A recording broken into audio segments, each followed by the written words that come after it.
솔로몬 왕이 르호보암을 다음 왕으로 세우고 죽었습니다. 그런데 이 솔로몬 왕의 아들인 르호보암이 아버지처럼 별로 지혜롭지를 못했던 것 같습니다.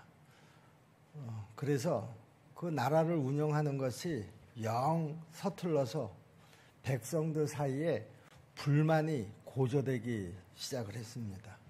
그때 그 백성들의 그 리더인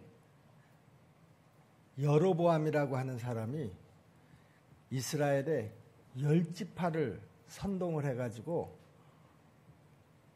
북쪽에 나라를 새로 세우게 됐습니다. 사마리아를 수도로 해서요. 그런데 그렇게 떨어져 나간 북이스라엘은 별로 신앙적이지를 못했습니다. 그 북이스라엘의 역대 왕들 중에서 신앙적인 그런 왕들은 거의 찾아보기를 힘들었고요. 특히 그 북이스라엘의 왕들 가운데서도 아합 왕은 아주 악한 왕 중에 대표적인 그런 왕이었습니다. 또 그 안에 이세벨이라고 하는 여자는 뭐 더 이방 여자였었는데 더 말할 것도 없었고요.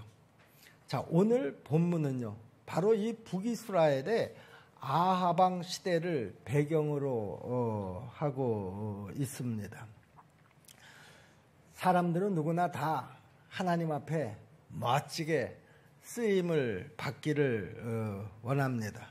그런데 여러분, 내가 하나님 앞에 정말 멋지게 쓰임을 받기 위해서는요, 먼저 그 신앙의 기본기가 잘 훈련이 돼 있어야 한다라고 하는 것입니다.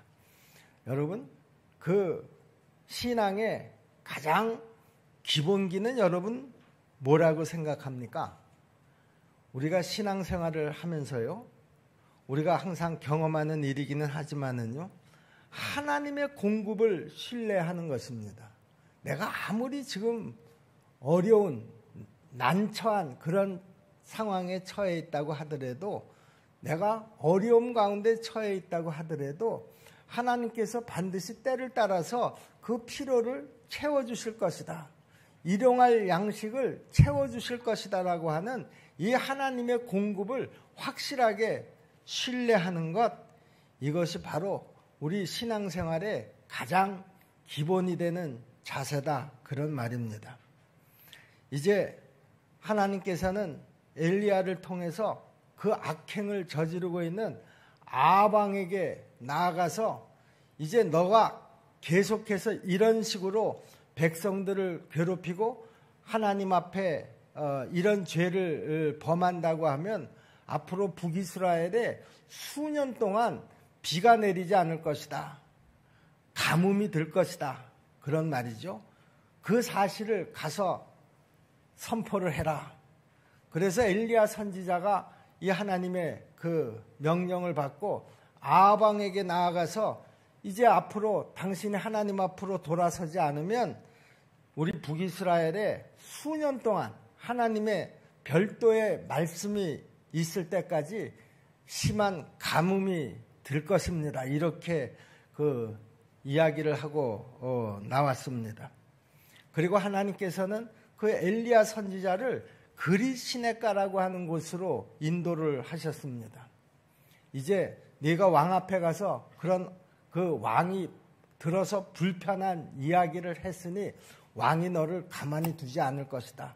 또 이 땅에 이제 그 가뭄이 들 것이니 네가 살아가기도 쉽지 않을 것이다. 그러니 내가 인도하는 그 그리시네가라고 하는 곳으로 가서 거기서 지내도록 해라. 그렇게 하나님이 말씀하셨습니다. 3절 말씀이 그 내용입니다. 너는 여기서 떠나 동쪽으로 가서 요단 앞 그리시네가에 숨고.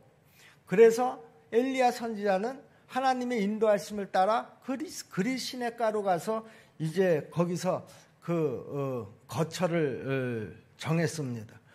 그런데요, 하나님이 가라고 해서 간 그 그리시네가도요, 얼마 지나지 않아서 가뭄이 드니까 그 시냇물이 다 말라버리고 말았습니다. 7절 말씀입니다. 땅에 비가 내리지 아니하므로 얼마 후에 그 시내가 마르니라. 이 그리시네가는 바로 그 시대 상황을 잘 대변해 주고 있습니다. 냇가인데도 불구하고 그 가뭄이 아주 점점 길어지니까 그 시냇물마저도 다 말라버렸다라고 하는 것이죠. 이 그리시네가는요, 사람들하고 완전히 차단이 된 아주 그런 깊은 그 산중에 있었던 그런 시냇가였었던 것 같습니다. 그러니 내가 아무리 어려운 상황에 처한다고 하더라도 누구로부터 도움을 받을 수 있는 그런 곳이 아니었습니다. 그야말로 상황이 점점 악화가 되면 엘리야 선지자는 그곳에서 그 생명을 장담할 수가 없는, 아무도 내가 죽었는지 살았는지 알 수 없는 그런 상황에서 이제 그 삶을 마감할지도 모르는 그런 장소였습니다. 그런데 이 그리시네가라고 하는 것이 어떤 곳입니까? 하나님께서 가라고 하신 곳입니다. 하나님이 인도하신 곳입니다. 그런데 때로는 이렇게 하나님께서 가라고 하신 곳, 하나님이 인도하신 그곳이 이전보다도 더 열악한 환경일 때가 종종 있다라고 하는 것이죠. 여러분이 잘 아시는 대로 아브라함이 하나님의 부르심을 받고 떠났습니다. 그런데 아브라함이 말씀을 따라간 곳에 기근이 들었던 것을 여러분들이 잘 기억하고 계실 것입니다. 우리는 하나님의 말씀에 순종하기만 하면 남보다도 훨씬 더 좋은 상금을 받아야지 된다, 그렇게 생각을 합니다. 그런데 정반대인 경우도 참 많다라고 하는 것이죠. 지금 물이 말라버린 시냇가 깊은 곳에 숨어 지내는 엘리야에게 그야말로 생존의 문제는 아주 가장 시급한 문제 중에 문제였습니다. 엘리야는 오직 하나님의 말씀만 믿고 그곳에 갔는데요, 하나님은 엘리야에게 이렇게 얘기를 했었습니다. 4절 말씀이죠. 그 시냇물을 마시라. 내가 까마귀들에게 명령하여 거기서 너를 먹이게 하리라. 그렇게 약속을 하셨거든요.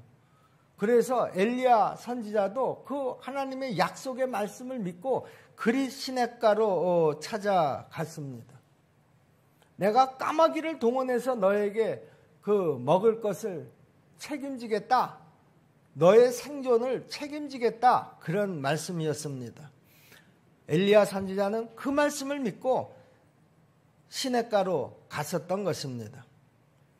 여러분, 우리가 믿음의 출발지에서요, 생존의 문제를 하나님으로부터 해결받는 경험을 하는 것은요, 저는 아주 좋은 경험이라고 생각을 합니다. 하나님이 우리의 생사화복을 주관하심을 우리가 경험하지 못하면 우리의 신앙은 언제든지 곁길로 빠질 가능성이 굉장히 많다라고 하는 것이죠. 우리가 좌로나 우로나 흔들리지 않고 오직 하나님만 바라보고 살아갈 수 있는 그 아주 중요한 비결은 뭡니까? 하나님께서 내 생사화복을 주관하시는 분이시다라고 하는 이 확실한 믿음이 있어야 어떤 환경을 내가 만나더라도 내 믿음이 흔들리지 않을 수가 있다라고 하는 것이죠. 여러분, 우리에게는 언제나 두 길이 있지 않습니까? 사명의 길이 있습니다. 그런데 반면에 생존의 길이 또 있습니다. 우리는 종종 사명의 길과 이 생존의 길 앞에서 어떤 것을 선택해야 될 것인가? 우리 삶에서 자주 부딪히는 문제이기도 합니다. 내가 하나님의 종으로 살 것인가? 아니면 세상의 종으로 살 것인가? 내가 나의 생계를 책임질 것인가? 하나님이 나의 생존을 책임지시는 것을 내가 경험할 것인가? 여러분, 그런데요, 이것은 우리 신앙의 기본기 중에 아주 기본기라는 것입니다. 여러분, 제가 지금 이런 질문을 드렸는데요, 여러분들은 이 질문에 대해서 어떻게 답변합니까?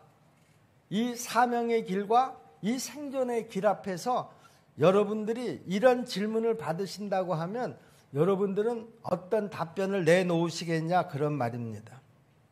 여러분, 우리가요, 이 과정을 제대로 이수를 하지 않으면은요, 우리는 그 시간이 얼마가 되었든, 내 신앙생활의 연륜이 얼마가 되었든 다시 처음서부터 시작을 해야 할지도 모르겠습니다.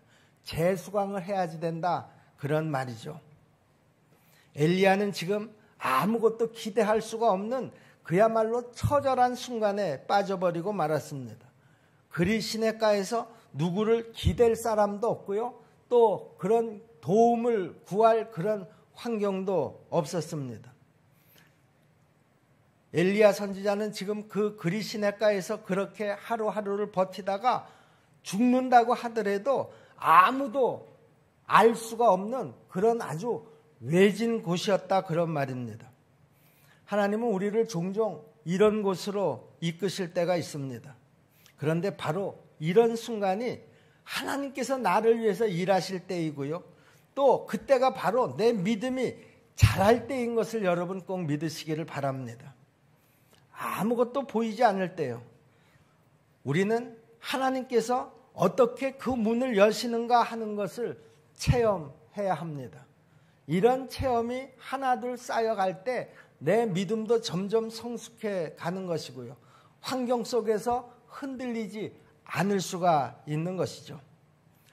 우리 눈에는요, 길이 보이지 않지만 하나님께서는요, 수많은 길을 가지고 계십니다. 하나님은 길을 만드시는 분이 아니라 길 자체시라는 것이죠. 여러분, 모든 문이 다 닫혔을 때 하나님이 여시는 문은 따로 있는 줄로 믿습니다. 여러분, 하나님이 여시는 문은 어떤 문입니까? 하늘문입니다. 우리가 엘리야의 생애를 살펴보면은요, 하늘문이 어떻게 열리는가를 우리도 경험할 수가 있습니다. 여러분, 우리가 오늘 말씀을 잘 주목하셔서요, 엘리야에게 열렸던 그 하늘문이 어떻게 열리는가를 우리도 잘 보고 배울 수 있기를 바랍니다. 여러분, 하늘문은 절대로 그냥 열리지를 않습니다. 세상 사람들은 이것을 알지를 못합니다. 하늘문은 성도들만 경험할 수 있는 아주 독특한 문이라는 것이죠. 다른 문이 다 닫혀 있어도 하늘문이 열리면 우리 성도들은 사는 길이 열리는 줄로 믿습니다. 우리는 하나님께 대한 그 절대적인 신뢰를 통해서 이 막다른 길을 통과하는 법을 배워야 합니다. 그러면 절대적 신뢰의 끝에서 하늘문이 열리는 것을 경험하게 될 줄로 믿습니다. 하나님께서는 엘리야에게 어떻게 역사하셨습니까? 처음에는 까마귀를 통해서 움직이셨습니다.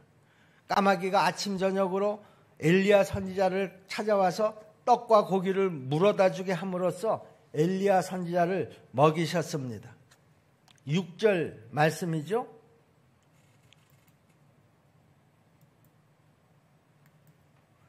까마귀들이 아침에도 떡과 고기를, 저녁에도 떡과 고기를 가져왔고 그가 시냇물을 마셨으나 그랬습니다. 엘리야는 아주 그리 시냇가에서 독특한 경험을 한 것입니다. 아마 보통 사람들은 일생 동안 이런 경험을 하기가 굉장히 어려울 것입니다. 엘리야가 아침 저녁으로 정확하게 날아온 까마귀를 기다리는 모습을 한번 상상을 해보시기를 바랍니다. 이제 저녁 때가 되옵니다. 까마귀가 이제 또 날아오겠구나. 그 까마귀를 기다리는 모습을 한번 상상해 보시라, 그런 말입니다. 여러분, 그런데 엘리야는요, 까마귀를 기다린 것이 아니라 저는 하나님을 기대한 것이다, 그렇게 믿습니다. 엘리야는 하늘의 공급을 그 까마귀를 통해서 체험을 하게 된 것입니다. 이것이 엘리야가 체험한 첫 번째 그리 시냇가에서 기적이었습니다. 엘리야는 한낱 미물에 불과한 까마귀를 통해서 하나님의 그 놀라운 역사를 보게 되었던 것이죠. 하나님은요, 세상에 어떤 것을 동원해서라도요, 하나님의 목적을 이룰 수 있다라고 하는 것을 그리 시냇가에서 엘리야 선지자에게 확실하게 보여주었던 것입니다. 여러분, 우리가 하나님의 말씀을 따라서 살다가 보면은요, 현실과는 전혀 맞지 않는 것에 부딪힐 때가 종종 있습니다. 그럴 때는 내가 하나님 하라는 대로 하다가는 이거 살 수 없겠다. 이러다가 나는 더 어려운 공경에 처할 수도 있겠다. 이런 생각이 들 때도 있습니다. 하나님의 말씀이 이거 현실적으로 맞지를 않는 것 같아. 이렇게 느끼기도 합니다. 아무리 계산을 해도 하나님의 말씀으로 계산을 해보면 답이 나오지 않을 때가 있다. 그런 말입니다. 여러분 보세요. 하나님은 엘리야에게 너는 아합왕에게 가서 내 말이 없으면 수년 동안 비도 이슬도 있지 아니하리라. 이렇게 가서 말하게 하시고요. 또 너는 그리고 그 다음에 그리 시냇가에 가서 숨어 있어라 그랬는데요. 그런데 그게 얼마 지나지 않아서 그리 시냇가까지 다 말라버렸다라고 하는 것이죠. 7절 다시 봅니다. 땅에 비가 내리지 아니하므로 얼마 후에 그 시내가 마르리라. 여러분 한번 이 상황을 가만히 상상을 해보시기를 바랍니다. 아니 하나님이 가라고 해서 그리 시냇가에 가서 숨었는데 하나님이 책임지시겠다고 그렇게 말씀하셨는데 아니 얼마 동안은 까마귀를 통해서 먹을 것을 가져다 줘서 그럭저럭 거기서 생활을 할 수가 있었는데 물도 그럭저럭 흘러서 그 물을 마시고 살 수가 있었는데 그 기간이 그렇게 길지 않았다라고 하는 거예요. 얼마 되지 않았다라고 하는 거예요. 아니 하나님이 약속하신 것이 요만큼이었습니까? 여러분 우리가 그런 항의를 할 수도 있지 않겠습니까? 여러분 그런데요. 우리 삶이라고 하는 것은 언제나 선택이라는 것을 여러분 기억하셔야 합니다. 신앙생활도 마찬가지로 언제나 선택입니다. 하나님의 말씀을 따라서 불안정한 현실을 선택할 것인가? 아니면 내가 생각하기에 좀 더 안정돼 보이는 삶을 선택할 것인가? 우리는 이 순간에 잘 생각을 해야 합니다. 이때 말씀을 따르기로 선택하는 것은 다른 것이 아니라 나는 불안정한 삶을 살기로 선택하는 것과 마찬가지입니다. 사람들은 자신이 생각한 안정된 삶을 선택을 하면은요, 내 삶이 좀 더 안전할 것이다. 이렇게 믿습니다. 여러분, 그런데요. 신앙의 결론은요, 경륜이라고 하는 것은요, 단순히 횟수로만 말할 수 있는 것이 아니라는 것이죠.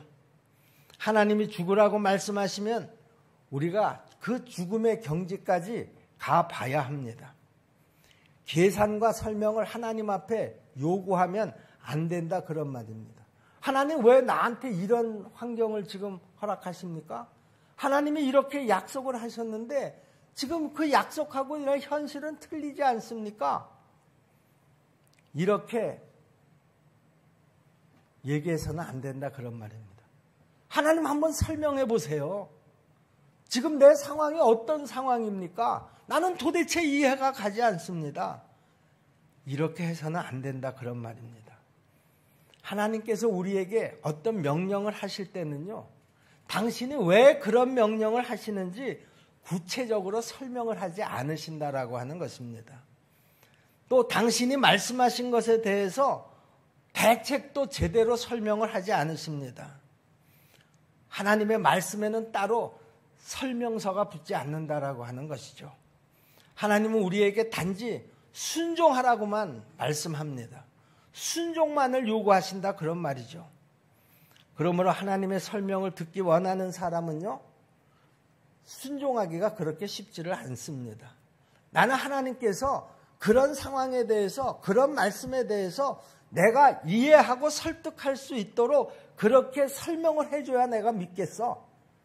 그런 사람은 하나님의 말씀을 믿고 순종하기가 어렵다 그런 말이죠. 왜냐하면요, 우리 하나님께서는 당신의 명령에 우리가 전적으로 순종하는 우리의 반응을 보기 원하시기 때문이라는 것이죠. 하나님이 엘리야에게 그리시네가에서 경험하게 하신 것은요, 철저하게 하나님의 공급이었습니다. 도저히 누가 도와줄 수 있는, 식량을 제공해 줄 수 있는 그런 환경도 아니었었고요.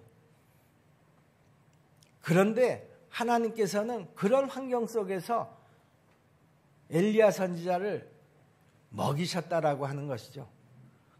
그의 생존을 위해서 미물인 까마귀를 동원해서 그를 살아있게 하셨다라고 하는 것입니다. 하나님이 엘리야의 생계를 책임진다라고 하는 것을 엘리야가 그 그리시네가에서 경험하게 하신 것이다 그런 말입니다. 여러분, 그런데요, 이것보다 더 중요한 것이 있습니다. 엘리야가 그리시네가에서 까마귀를 통해서 먹을 것을 공급받은 것보다 더 중요한 것은요, 하나님은 엘리야에게 어떤 환경 가운데서도 네가 하나님만 전적으로 신뢰해야지 된다라고 하는 것을 경험하게 했다라고 하는 것입니다. 여러분, 우리는 지금 코로나 때문에 정말 어려운 환경에 처해 있는 성도들이 여럿 있는 것을 제가 알고 있고요. 또 저는 그런 성도를 위해서 지금 기도하고 있는 중입니다.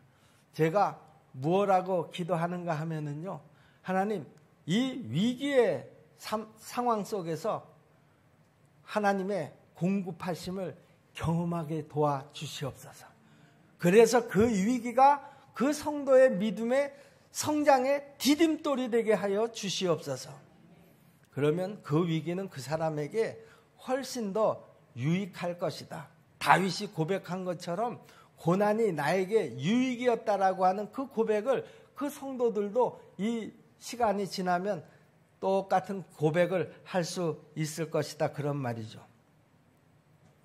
여러분, 하나님은 때로 내 필요를 채워주지 않으실 때도 종종 있습니다. 내 부족함 속에서 하나님이 아직도 하실 일이 있는 경우가 있기 때문이라는 것이죠. 그때는 나에게 하나님이 공급을 차단하는 방법을 사용하십니다. 하나님께서 나를 만드시는 그 방식은요, 정말 다양합니다. 하나님은 그 다양한 방법을 통해서 나를 훈련시키고 계십니다. 그런 상황이 되면 여러분, 우리가 이렇게 고백할 수 있기를 바랍니다. 그럼에도 불구하고 나는 하나님만 신뢰합니다. 지금 내 상황이 어떤 상황이라고 하더라도 하나님이 허락하신 상황이라고 하면 나는 하나님이 언제나 옳은 줄로 믿습니다. 죽으면 죽으리라. 하나님이 나에게 무슨 명령을 하신다고 하더라도 내가 그 명령에 순종할 영적 각오가 되어 있어야 한다라고 하는 것이죠. 여러분, 이것이 신앙입니다. 내 자신의 형편과 상황에 전혀 상관없이 하나님이 하시는 일은 언제나 옳습니다. 이렇게 고백하는 것이 신앙이다 그런 말입니다.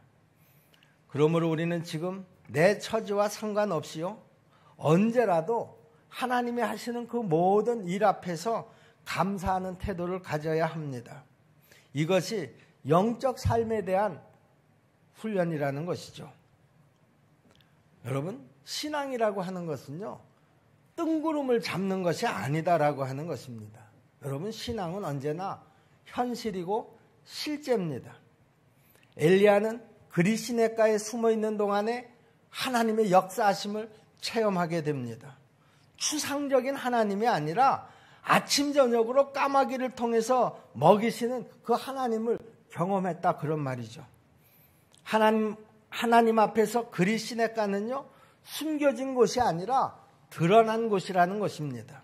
하나님의 명령을 받고 순종하는 자리는 여러분 숨겨진 자리가 아니라요. 하나님의 눈앞에서 하나님의 시선 앞에서 살아가는 바로 열린 곳이다. 그런 말이죠. 내 삶의 생사와 먹을 것을 하나님이 주관하신다라고 하는 것을 내가 확실히 믿고 그것을 경험할 때 우리는 하나님 앞에 좀 더 고분고분해질 수가 있습니다. 표현이 어떤지 모르겠지만 좀 더 겸손해질 수 있다 그런 말입니다. 그러므로 내 삶을 내가 책임지려고 하지 말아야 합니다. 내 삶의 주권은 하나님이 가지고 계시는 것을 여러분 분명히 믿으시기를 바랍니다. 여러분 내가 살아가는 것이 아니라 하나님이 나를 살아가게 하시는 것이다 그런 말이죠. 우리는 하나님의 살아계심을 다양한 방법으로 경험하면서 살아가야 합니다. 그 중에서도 가장 일상적으로 경험할 수 있는 것은요, 바로 이 생존의 문제를 통해서라는 것이죠. 이것이 가장 우리의 현실의 문제와 밀접하기 때문이라는 것입니다. 우리는 이 현실의 다양한 영역 속에서 내 재주와 내 능력이 아니라 하나님을 전적으로 신뢰하면서 살아가는 법을 배워야 한다라고 하는 말입니다. 우리는 왜 하나님 앞에 그렇게 절대적으로 순종을 해야 합니까? 나를 지으시고 먹이시는 분이 하나님이시기 때문에 그렇습니다. 여러분 내가 잘나서 잘 먹고 잘 사는 것이 아닙니다. 우리가 인생을 살아가다 보면은요, 하나님이 우리를 불편하고 아주 궁색한 곳으로 밀어 넣으실 때가 간혹 있습니다. 그러나 우리가 하나님을 전적으로 신뢰하면서 살아가면 세상이나 사람을 의지하지 않게 될 뿐만 아니라 물질적인 문제로부터도 내가 더 자유로워질 수가 있다라고 하는 것이죠. 여러분 내가 물질의 문제로부터 자유로워질 수가 있다고 하면은요, 거기에서 신앙에 대단한 힘이 생긴다라고 하는 것을 우리 모두가 경험해야 합니다. 여러분 신앙은요 절대로 추상적인 것이 아닙니다. 우리는 매일매일 이 하나님의 공급을 체험해야 될 줄로 믿습니다.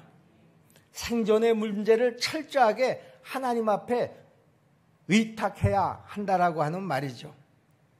여러분 훈련이라고 하는 것은요, 훈련답게 혹독하게 받을수록 저는 좋다고 생각을 합니다. 우리가 젊은이들이 군대에 가서 훈련을 받습니다.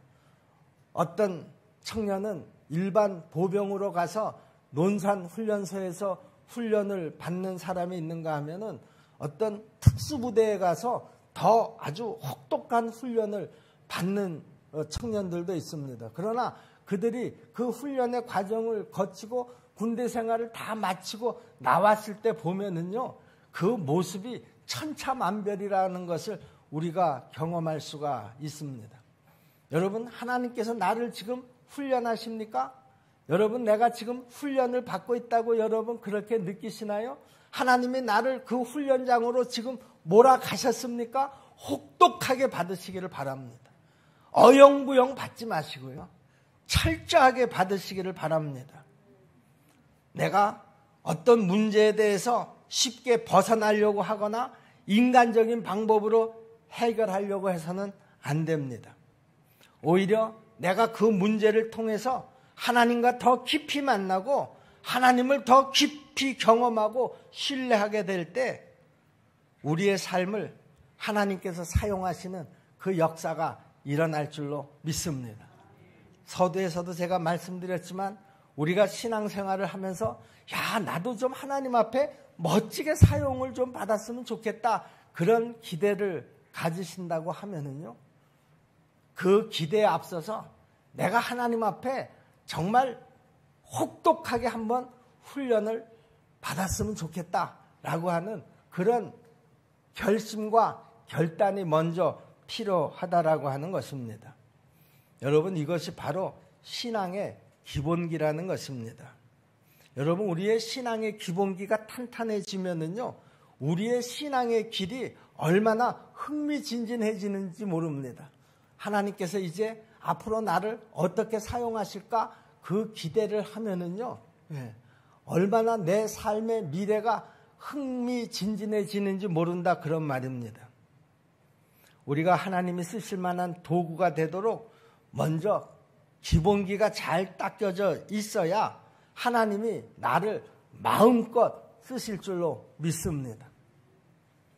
그런데 우리는 먹고 사는 문제에 둘러싸여서 종종 하나님을 잊어버리고 사람들을 의지하곤 합니다. 우리가 그런 모습에서 탈피해서 하나님만 바라보면서 하나님께서 이 상황에서 어떻게 하시는가 하는 것을 배우는 기회로 삼는다고 하면 우리의 삶에는 놀라운 역사가 일어날 줄로 믿습니다.